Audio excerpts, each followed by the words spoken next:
The desert wind blew like a whisper from the grave, stirring the sand around the Sphinx's colossal paws. The night was moonless, only the dim stars looked down, ancient and eternal, as if watching something they had seen before. Dr. Tariq El-Masri crouched beneath the limestone statue, sweat running down his temple despite the coolness of the hour. His fingers, wrapped in thin gloves, brushed away the last layer of sand, revealing a cracked slab. Strangely smooth, almost metallic, no inscriptions on the outside. He murmured, "Why would something this smooth be buried here?" This was not an official excavation. The permits were still pending, and his university would never approve a dig under the Sphinx itself. Too many politics. Too many secrets. But Tariq had found a pattern coordinates buried in an obscure Coptic manuscript, long ignored in a dusty museum corner. What he hadn't expected was for the earth to open like a secret mouth. The slab shifted under his pressure and slid inward. With a low grinding sound, cold air rushed out, heavy with the scent of age and decay. He lit his headlamp. A narrow tunnel spiraled downward. Inside, the silence was absolute. The beam of light danced over walls etched with strange markings, not Egyptian hieroglyphs, but something older, geometric lines intertwined with stars, spirals, and symbols he'd never seen. His breath caught. Tariq stepped into a round chamber. At the center stood a raised altar made of black basalt, gleaming like obsidian in the light. Upon it lay a tightly wrapped bundle of linen, unspoiled by time. A seal on the cloth, a golden eye surrounded by 7 stars glimmered faintly. He pulled out his voice recorder. Unbelievable. This site predates any known dynastic tomb. The markings, not even proto-dynastic. We could be looking at something from before 5000 BC, maybe earlier. As he carefully unwrapped the linen, a small scroll fell into his lap. No papyrus. It was made of something harder, animal skin, or no. This was metallic, rolled tight, inscribed with impossibly fine symbols that shimmered slightly under the light. And next to it something even stranger, a slab of clear crystal, no wider than a hand, embedded with small gold threads inside. It resembled nothing. Found in ancient Egypt, it looked manufactured. 2 hours later, he sat in a tent pitched far from the official camp. The scroll, sealed again, was tucked into a lead-lined box. He made his first call not to the government, not to the university, but to Professor Layla Gasson, an exiled linguist who specialized in forbidden scripts. "I need you in Cairo," he whispered. "I found something, a scroll, but it's not Egyptian." She hesitated. "Another wild theory. Tariq, it is star maps, and names older than the pyramids." He paused. "One of them is Amen-Sara." There was silence. Then Layla replied, "That's the name from the Nubian prophecies. The immortal king, the one who never died." "Yes," Tariq said, "and there's more. There are coordinates, a location in the western desert. But there's something else." "Layla, something no one will believe." By sunrise, the site was sealed again. Tariq buried the entrance and erased all signs of digging. When he returned to the official base, he handed in fake soil samples and a fabricated logbook. He couldn't risk the truth being confiscated. That evening, while reviewing photos, he noticed something disturbing. The scroll shimmered faintly, even in still images, pixels around the symbols distorted, like they resisted being captured. Some symbols seemed to rearrange themselves between shots. And then there was the sound. In one recording, a low hum could be heard. He hadn't heard it live, but the camera had. It pulsed in a steady rhythm, slow, like a heartbeat. 3 nights later, Layla arrived, older than him by a decade. Her mind was razor sharp. When she saw the scroll, she paled. "This isn't a scroll," she said slowly. "It's a key." "A key to what?" She pointed to one of the repeating patterns. "This symbol means gate in ancient Sumerian, but paired with this, it becomes Stargate." "Tariq, this isn't just a mythological relic. It might be describing a real event, a migration from the stars." He laughed nervously. "You're talking aliens now." "No, not aliens, ancients, the ones who came before the pharaohs. This scroll suggests they seeded Egypt, not ruled it, birthed it, designed it." In the following days, the translations revealed more. a lineage that descended from the Sky Fathers, a warning about the blood of kings that must remain hidden, star coordinates that match the Orion Belt thousands of years before the pyramids were built. And one final phrase, he who awakens the name shall awaken the king, Amun-Sarah. Sleeps until the blood calls him home. Layla looked up. The scroll is talking about a bloodline, maybe even resurrection. Whoever is related to this king might carry his essence. Tariq's pulse quickened. He remembered the DNA testing done on himself 2 years ago, part of a university study. His blood had matched rare mitochondrial markers found in mummy remains, mummies from unknown tombs. He looked again at the scroll. His name was not on it, but something inside him told him this wasn't just a discovery. It was a calling. For days, Tariq could barely sleep. The scroll had burrowed into his thoughts like a seed waiting to bloom. And now Layla's translation, he who awakens the name shall awaken the king, echoed constantly in his mind. Back in Cairo, in the quiet basement of Layla's old university lab, they worked by dim lamplight and codebooks. Every line on the metallic scroll seemed to resist ordinary logic. The symbols twisted meaning depending on position, almost like a multi-dimensional language. It's not linear, Layla muttered.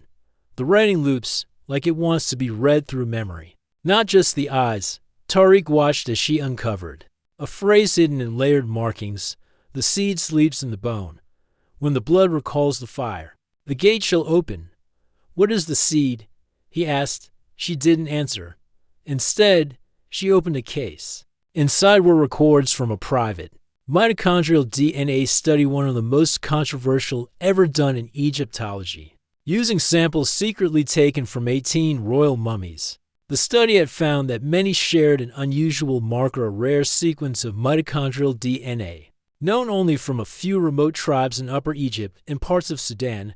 Layla slid a thin dossier toward him. Your sample matched 3 of those mummies. Tariq's mouth went dry. You told me it was just a coincidence. I lied. Her voice was heavy. Because the implications were too big. You're part of the line. The same one mentioned in this scroll. That night, the dream returned. He stood on a black stone dais beneath a sky filled with foreign stars. Soldiers of gold and white armor knelt before him. An enormous gate made of glowing crystal loomed behind them. Humming with a low, divine sound, he held a staff in his hand. Fire flickered, and then he looked down. It was not his reflection. It was a face older, sharper, more regal. Bronze skin, eyes that glowed with inner light, and a golden cobra crown resting on his brow. Amun-Sa-Ra. The next morning, Layla showed him a set of coordinates hidden within the scroll, encrypted in the arrangement of symbols, angles, and repetitions. Once decoded, they pointed to a region deep in the western desert, beyond the known oases. A temple maybe, she guessed, a tomb or something older. Tariq stared at the map. We need to go. Whatever's buried there, it's what this scroll is leading to. But if you're right, Layla said carefully, and you are connected to this, then you're not just an archaeologist anymore. He gave a tired smile. I'm not sure what I am anymore. They gathered their equipment quietly. No permits, no press. Just to determine minds and an old desert smuggler named Farouk who owed Layla a favor. As they drove west, the land flattened and emptied. The further they went, the more ancient the air felt, like time itself was thinner here. On the 5th day, they reached a set of jagged rock formations shaped like bent fingers, pointing skyward. There, half buried in the sand, was something unnatural, a black stone pillar, smooth as glass. Standing alone under the burning sun. Symbols on its surface glowed faintly even in daylight. Tariq brushed his hand across it. The stone was warm too. Warm. And then the ground trembled. A low rumble shook the sand away, revealing a stairwell descending into the earth. As the dust settled, an entrance emerged, 2 towering serpent statues, their fangs poised at the opening, and beyond them, darkness. Tariq and Layla looked at each other, neither speaking. With only a torch in hand, they entered. The chamber was vast. Unlike any tomb in Egypt, this one was built in perfect geometry, angles that didn't exist in nature, walls made not of limestone, but of a material smooth as metal and cool to the touch. At the center stood a throne jet black, encased in gold lines that pulsed softly. Around it floated holographic images, rotating stars, double helix spirals, and a familiar figure, the immortal king. But it was what lay beside the throne that froze them both. A body, not mummified, not decayed, preserved in a clear crystal coffin. His skin intact, his face serene. Emin saw Ra. Suddenly, the room flared with light. A voice filled the chamber, not heard, but felt. It vibrated in their bones. Blood has returned. Memory awakens. Layla stumbled back. Clutching her head, images flooded their minds. Cities of gold, pyramids shining like mirrors, ships that flew without wings, and a council of beings not entirely human speaking of Earth as an experiment. The scroll had not just carried history. It had carried memory. And Tariq, by blood, had unlocked it. He fell to his knees. When he came to, Layla knelt beside him, shaking. "It's not just a tomb," she whispered. "It's a relay, a transmission hub. Whoever built this place wasn't from our history. They watched time from above. And this king, he was the last of their kind left here." Tariq walked to the coffin. As he touched it, a light from the base scanned his hand. Symbols flared on the walls. A star map appeared, projecting coordinates to somewhere in the sky, and a countdown. "What does it mean?" Layla's eyes were wide with fear. "Something's returning," and above the immortal king's crystal coffin, a single phrase now glowed in golden light. "Prepare the vessel. The gate shall open." The wind screamed over the dunes like a living thing, as if the desert itself objected to what had been uncovered. Tariq stood at the mouth of the underground chamber, gazing into the night sky where stars now seemed brighter, closer. Something deep within him had changed since activating the crystal tomb of Amin-Sara. His thoughts no longer felt like only his own.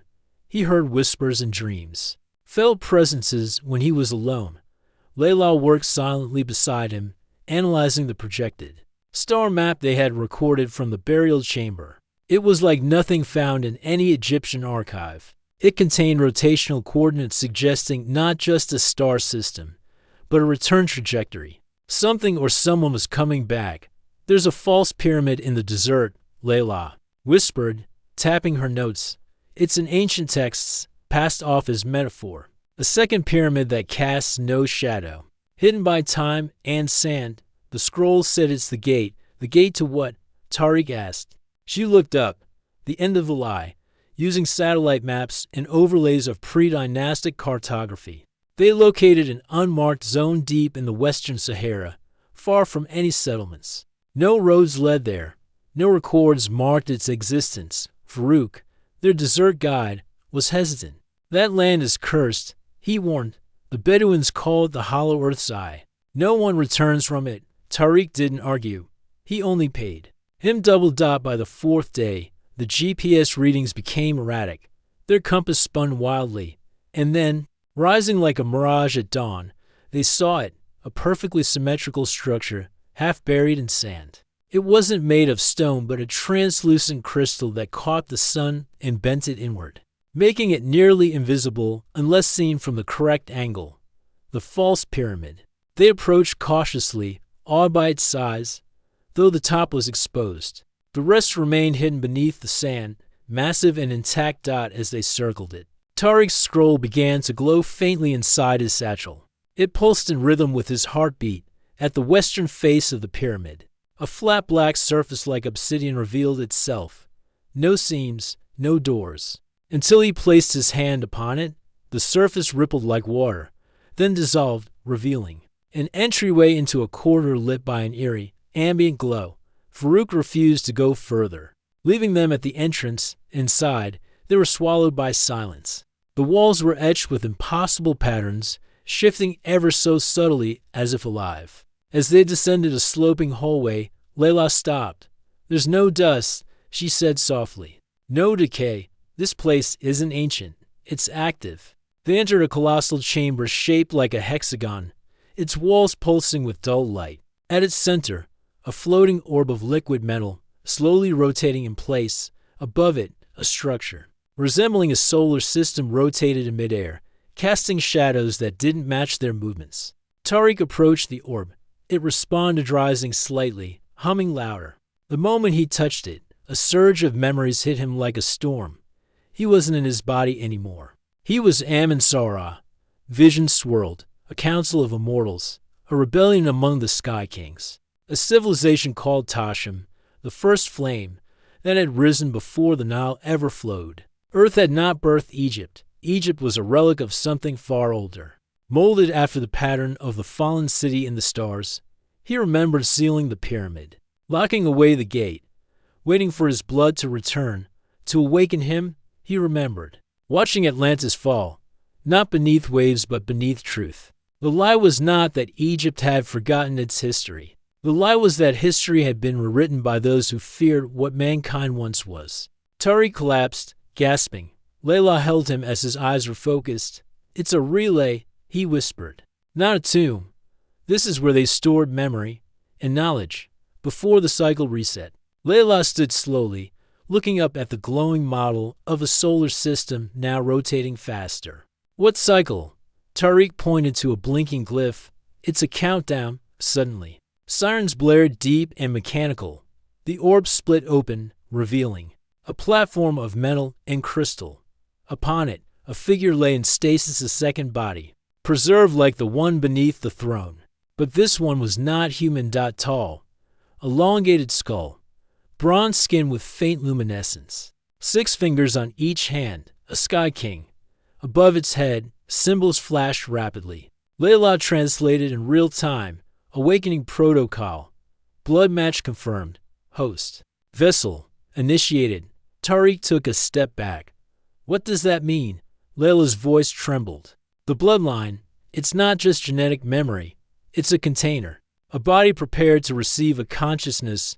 "You mean you're being prepared?" Suddenly, footsteps echoed through the corridor. Men in black uniforms entered, faces hidden behind veils. Armed, calm, and deadly. One of them spoke. In perfect Arabic. "You were never meant to find this, Dr. El-Masri." Tariq recognized the insignia on their shoulders. The Watchers, a covert organization rumored to protect ancient secrets and silence truth seekers. "You have triggered something that was meant to sleep forever," the man continued. "You don't understand what's at stake." "I understand enough," Tariq said, stepping in front of Layla. The leader raised a hand, and the soldiers drew their weapons, but before they could fire, the orb pulsed violently, emitting a shockwave that threw everyone back. The pyramid responded. Lights along its inner walls lit up like a constellation. A vertical column opened in the center of the floor, revealing an ancient throne. The same throne from Tariq's dreams. And then, a deep, inhuman voice filled the space. "The king returns." Tariq stood frozen. Energy coursed through his veins. His eyes flickered gold. The glyphs round the throne swirled, forming a halo above him. The soldiers scrambled to their feet, firing now in panic, but the bullets dissolved midair. Tariq's voice was not his own. It was ancient, eternal. "You've guarded the lie too long. Now it ends." A shockwave blasted outward from the throne, dropping every intruder to the floor. The countdown above them reached 0. A beam of golden light surged upward, piercing through the false pyramid, rising into the sky visible for miles. For a moment, the stars above twisted, forming the Eye of Ra in the heavens. Then darkness. Silence. When Layla opened her eyes, Tariq stood at the center of the chamber, arms lowered. The orb was gone. So were the soldiers, only the Sky Kings. Body remained now glowing faintly, crumbling into dust. "What happened?" she whispered. Tariq turned to her. His eyes were still his, but behind them, something more had awakened. "The gate is open," he said, "and this world has forgotten who it once was. But I remember now." A faint smile crossed his face. "And I'm not alone." The air inside the false pyramid had changed. It no longer felt ancient or buried. It felt alive, like the walls themselves were breathing, watching, waiting. The beam of golden light that had pierced the sky faded into a faint shimmer. But its effects had already begun. Outside, sandstorms raged unnaturally. Animals fled into the night. Satellites blinked out for minutes at a time. And in the sky above the western desert, a constellation reappeared, one that hadn't been visible in over 12,000 years. Layla stood at the edge of the throne platform, eyes fixed on Tariq. He looked human, but the light that now flowed beneath his skin said otherwise. Someone had awakened within him. Tariq, she said cautiously, are you still in there? He turned to her.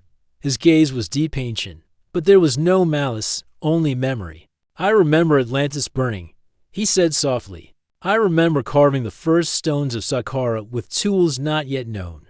I remember teaching men to read the stars and then watching them turn those stars into gods. She swallowed.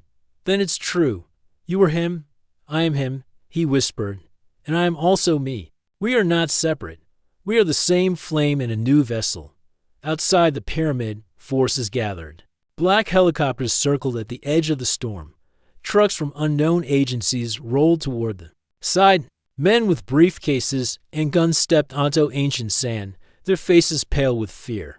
They had monitored the flare from orbit. They had heard the transmissions broadcast in frequencies not used. Since the Cold War, something inside that pyramid had spoken to space, and something had answered. Within the throne room, the Sky King's throne split open, revealing a spiral staircase descending even deeper.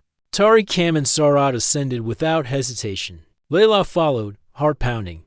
What lay below was not a burial chamber, but a control room. Domes of crystal displayed images of Earth from above, tectonic plates, fault lines, climate models, and something stranger, pulsing dots of light scattered across the globe. What are those? Layla asked. Gateways, Tariq said. Fragments of the first flame, hidden in mountains, oceans, under cities. Each one is part of the grid. The lie has been built round their silence. Suddenly, one of the domes flared red, a pulsing signal. Something's coming through. Layla whispered, no. Tariq corrected. Something's waking up, high above, in orbit. A decommissioned satellite powered on by itself, it turned toward Earth's horizon, focusing on the Sahara. Then, without human input, it redirected its dish to deep space and transmitted a single pulse. The message was short, encrypted in an ancient binary sequence. The bloodline has awakened. The gate is open. In the chamber, the countdown had ended. But now, something new appeared. A choice. Topaz lit up in gold across the floor. One read, restore the first flame. The other, seal the truth forever. Tariq stood between them. The memories within him surged of a world before Egypt, before recorded time. A world that had destroyed itself with knowledge too great for man. That's why the lie had been created, to protect humanity from itself. But now, the choice returned. Layla. He said, you've seen the truth. What would you choose? She looked at him, heart torn. The first flame gave us everything, but it also destroyed itself. Maybe we're not ready to remember. He nodded. But perhaps we never forgot. Just buried it beneath fear. He stepped onto the gold-lit path of restoration. The pyramid trembled. The Sky King's code ignited inside him, rushing through his blood like fire. Crystal conduits hummed. The air shimmered with ancient energy. Somewhere in the Sahara, a second false pyramid emerged from sand. In Peru, a mountain trembled. In Antarctica, signals were detected where none should exist. The grid was reactivating. Outside, helicopters lost power and spiraled to the ground without crashing. Weapons refused to fire. Radios fell silent. And then a beam of golden light erupted from the apex of the pyramid, piercing the sky again, but this time it split. Multiple beams reaching outward, connecting to invisible places on Earth. A signal raced across the globe, and in that moment, all digital clocks paused. For 1 second, just one, the world held its breath. Layla stared at the throne. You've brought it back. Tariq. No. Amin Sara turned to her with sadness in his voice. The truth will set us free, he said, but it will also break what we believe about ourselves. Then what happens now? His gaze shifted to the horizon. The world will search for explanations. Governments will deny, religions will tremble, but some will remember. She asked the question she feared most. Are you still human? He walked toward her. took her hand. I am what humanity once was, and what it may become again. In the days that followed, rumors spread across the world. A pyramid seen rising in the desert, then vanishing. A storm that halted military convoys in seconds. A scientist named Tariq El-Masri declared dead, though no body was found, and satellites picking up star patterns that hadn't been visible since the Younger Dryas. Layla disappeared. Some said she went to South America. Others claimed she walked into the desert and never returned. But stories began to emerge. Whispers of a king of light appearing to forgotten tribes, speaking in ancient tongues, reminding them of their origin. Not from dust, but from fire. In a closing shot across the dunes, we see a figure in white robes walking alone, staff in hand, a serpent crown resting on his brow. He looks back once not at a nation, but at a lie buried so deep it had become the foundation of history. And then he vanishes into the wind. The truth, at last, has awakened.